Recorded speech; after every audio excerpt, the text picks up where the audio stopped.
What can you say? Ano, well, somehow, ano pa rin, coming from loss from last game, talagang process pa natin kung ano talaga yung pwede i-counter every game natin. Somehow, catch up naman yung team. So, hopefully, start na to ulit.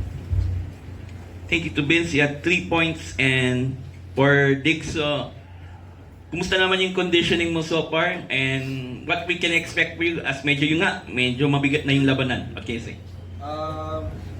Siyempre, tuloy-tuloy pa rin yung strengthening and kasi nag-iingat na lalo na papunta na tayo sa towards end ng first round magsisettle. So kailangan 100% na pag naglaro. Ayun, thankful naman ako kila coach kasi hindi nila ako minamadali. Binibigyan nila ako ng time. And ayun, tunti-unti, bumabalik. Thank you to Rui. You had 9 of 20 attacks, 3 blocks, and 2 service aces. So, this is your best game so far this season. So, ano man sa'yo mo na, do you think ito na yung nakikita namin na Rui Ventura na nakikita natin during yung mga off-season leagues, okay? Say? Definitely, I think may mas mapapakita pa ako. But, ayun, lahat naman kami, we've been working hard every training. And marami pa kami nadaanan na pagsubok. But I think, matatag naman yung team chemistry namin. So, yeah, we able to overcome.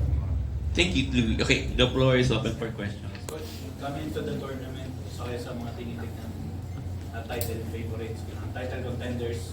Pero medyo struggle tong first 4 games nyo. Tingin mo, ano lang yung rason ng kaya?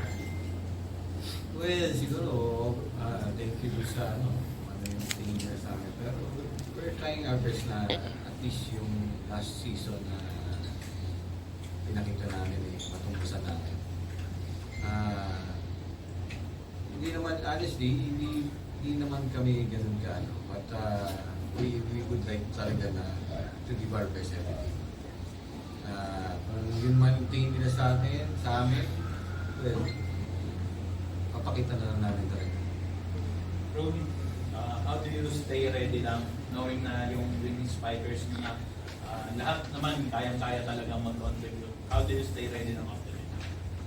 Siguro for me, talagang kailangan lang is yung mental focus. Tsaka ayun nga, kasi syempre you never know what could happen. Basta para sa akin lang is pag tinawag ka, ready ka na lagi. Coach, gano'n ka lang rin ka-happy ng gawing spikers mo na kahit sino bunutin mo kaya mo? Well, ito, siguro, I may say, best decision ever. Kasi from last year, pero meron naman talagang tao. But I think this year, medyo ikot talaga sila. Well, it's not too perfect, but I think talagang everyone could makakapag-contribute. Whether you see me pasok namin. Somehow, balance talaga.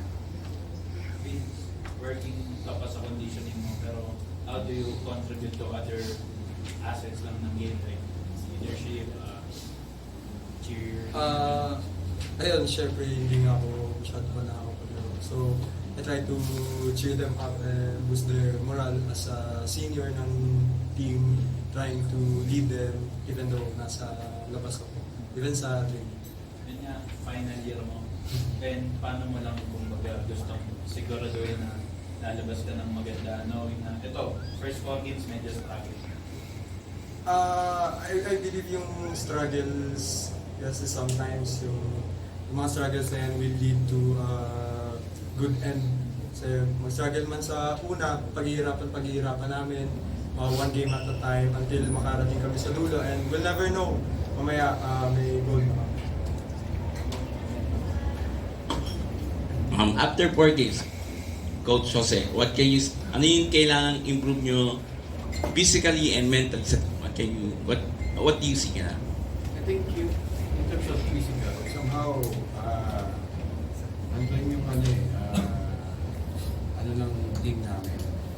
But the mental side, I think it's more on emotional ang kailangan namin i-work out. trying to do something about it. And also, in terms of chemistry, well, nandoon na kami. It's just that hindi pa namin talaga ma-expose talaga totally. Congratulations, Coach Vince and Ray. Thank you.